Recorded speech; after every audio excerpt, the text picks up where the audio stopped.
வணக்கம். தமிழ் ஃபுட் கார்னரில் ரொம்ப டேஸ்டான அதே சமயம் ரொம்ப மொறுமொறுப்பான ரவா பக்கோடா பண்ண போகிறோம்.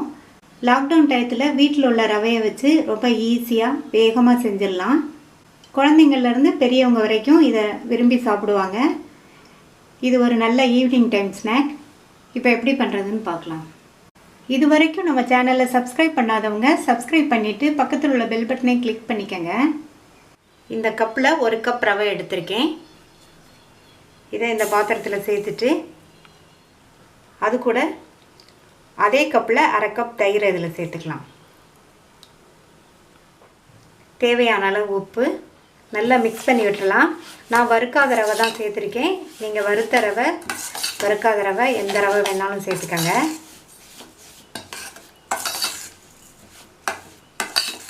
நல்லா கெட்டியாக இருக்குது. இன்னும் கொஞ்சம் தயிர் சேர்த்துக்கலாம். இன்னொரு 1/4 கப் தயிர் சேர்த்துட்டு மறுபடியும் நல்லா கலந்து விட்டுறலாம்.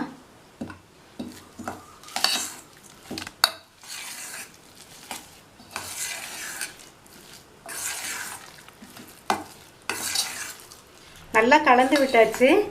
இப்போ மாவு கொஞ்சம் தளதளன்னு இருக்குது. இதை 10 நிமிஷம் மூடி வச்சிட்டோம்னா இந்த ரவை தயிரை எல்லாம் இழுத்து ஓரளவு கெட்டிப்பட்டு வந்துடும். 10 நிமிஷம் இருக்கட்டும். ரவையை ஊற வச்சு 10 நிமிஷம் ஆச்சு. ரவை நம்ம சேர்த்த தயிரை எல்லாம் இழுத்து ஓரளவு கெட்டிப்பட்டு வந்திருக்கு. இந்த அளவுக்கு இருந்தால் தான் பக்கோடா கிள்ளி போடுறதுக்கு கரெக்டாக இருக்கும்.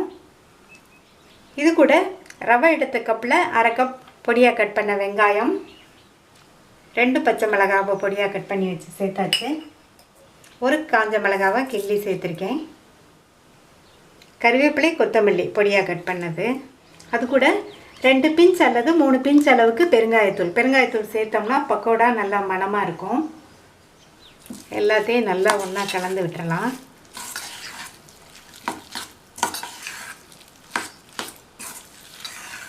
மாவை நல்லா ஒன்று சேர்த்து பிசைஞ்சாச்சு. நம்ம சேர்த்த வெங்காயத்திலிருந்தும் லேசாக தண்ணி விடுறதுனால நம்ம எக்ஸ்ட்ரா எந்த தண்ணியும் சேர்க்க வேண்டியதில்லை. சேர்க்காமையே மாவு நல்ல பக்கோடா கிள்ளி போடுற பக்குவத்துக்கு இருக்குது. இந்த மாதிரி இருக்கணும்.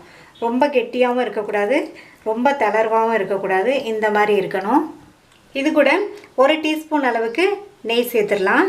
நெய் சேர்த்தோம்னா நல்லா மணமாகவும் கிறிஸ்பாகவும் இருக்கும். இதுக்கு பதில் நீங்கள் பக்கோடா பொரிக்கிறதுக்கு நம்ம எண்ணெய் சூடாக்கி வைக்கும்போது அதிலிருந்து 1 டேபிள் ஸ்பூன் சேர்த்துக்கோங்க. இப்போ அதை நல்லா மறுபடியும் பிசைஞ்சு விட்டுறலாம். கடாயில் எண்ணெய் விட்டு சூடாகிடுச்சு. நம்ம ரெடி பண்ணி வச்ச மாவுலேருந்து எடுத்து இந்த மாதிரி ஷேப்பாக போடாமல் ஷேப்லெஸ்ஸாக இந்த மாதிரி கிள்ளி கிள்ளி போட்டுக்கணும்.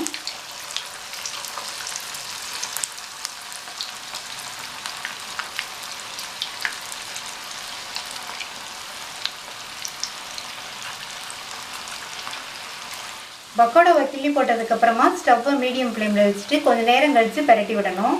பரட்டி விட்டுறலாம். இந்த மாதிரி அப்பப்போ பரட்டி விடுங்க.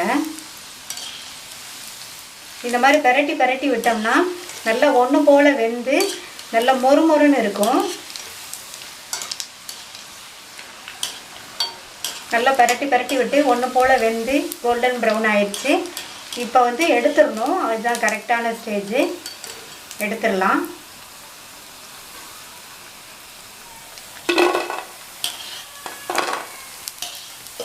டேஸ்டான ரவா பக்கோடா ரெடி ஆயிடுச்சு. மீதி உள்ளதையும் போட்டு எடுத்துருக்கேன். எல்லா பக்கோடாவையும் போட்டு எடுத்தாச்சு. கடைசியாக அந்த சூடான எண்ணெயிலேயே கொஞ்சம் கருவேப்பிலையை வறுத்து இந்த மாதிரி சேர்த்துக்கலாம். நீங்களும் இந்த பக்கோடாவை ட்ரை பண்ணி பார்த்துட்டு உங்கள் கமெண்ட்ஸை சொல்லுங்கள். தேங்க்யூ.